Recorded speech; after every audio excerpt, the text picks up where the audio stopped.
Item Number SCP-2392. Index: Barrel of Monkeys. Object Class: Safe. Special Containment Procedures: The camping zone situated within SCP-2392 is to be maintained by Foundation personnel under the guise of government maintenance workers.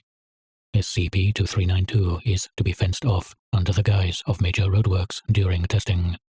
No further containment measures are required due to SCP-2392's anomalous properties. No further attempts to evacuate SCP-2392-A are to be made. Description: SCP-2392 is a small, irregularly shaped region of land, approximately 20 square meters in size.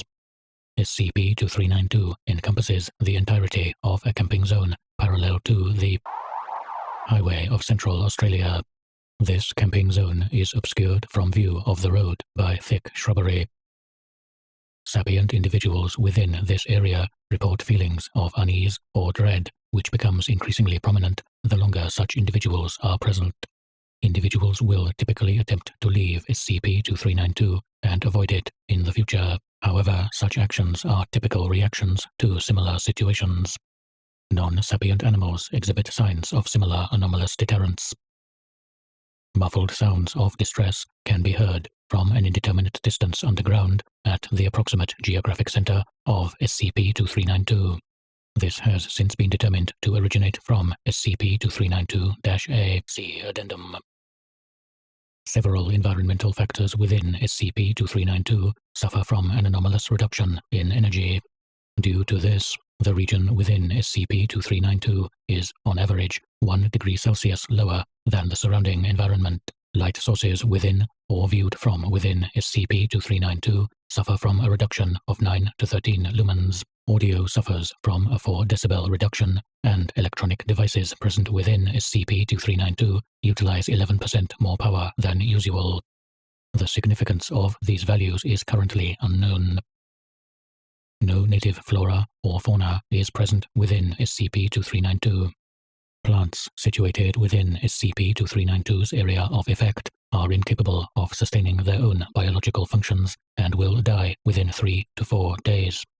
Investigation into which biological functions are hindered is currently underway. Addendum. Interviewed: Assistant Researcher John. Interviewer: Senior Researcher Smith. Forward. An attempt to uncover the source of the audible sounds heard originating from beneath SCP-2392 was attempted on 2016, at which Assistant Researcher John was present. Begin log. Assistant Researcher John. It got obvious really quickly that the place didn't like being dug up. Excavators kept locking up or turning off for no reason whenever we tried using them, so we swapped to shovels instead, and it started raining.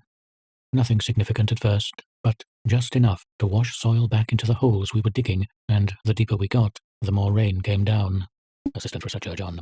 Took us a good half hour or two to make half a meter, and by then, the weather was blatantly either part of the anomaly or a once-in-a-lifetime chance to see more rain fall in the middle of a desert within a few minutes than the coastal regions get in a year. I think it was Aaron who uncovered her around about then. Senior Researcher Smith. You are referring to SCP-2392-A? Assistant Researcher John. Yeah. She'd grabbed his shovel and was gripping it as hard as she could. We raced over to try lend a hand, but most of us got lost when it went from thunderstorm to blizzard, and one hell of a blizzard at that. It was only me and another who made it to where Aaron was. The dirt was loose from the rain, so it didn't take much to get -A to the surface. Senior Researcher Smith. You acted to photograph SCP-2392-A's face as clearly as possible, correct? Assistant Researcher John. Yes, I thought it would help. Identify her. I wasn't expecting her to match. Assistant Researcher John pauses for 10 seconds. Senior Researcher Smith. Thank you for your time. If you wish to receive amnestic treatment, Assistant Researcher John, please help us.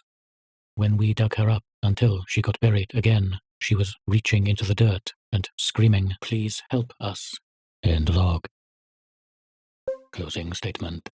An investigation to determine the identity of SCP-2392-A had been conducted utilizing the photograph taken by Assistant Researcher John. A positive match was made to an archive photograph of an abduction victim last seen in the year 1870. Of particular note is that SCP-2392-A does not appear to have physically aged from the time of the photograph.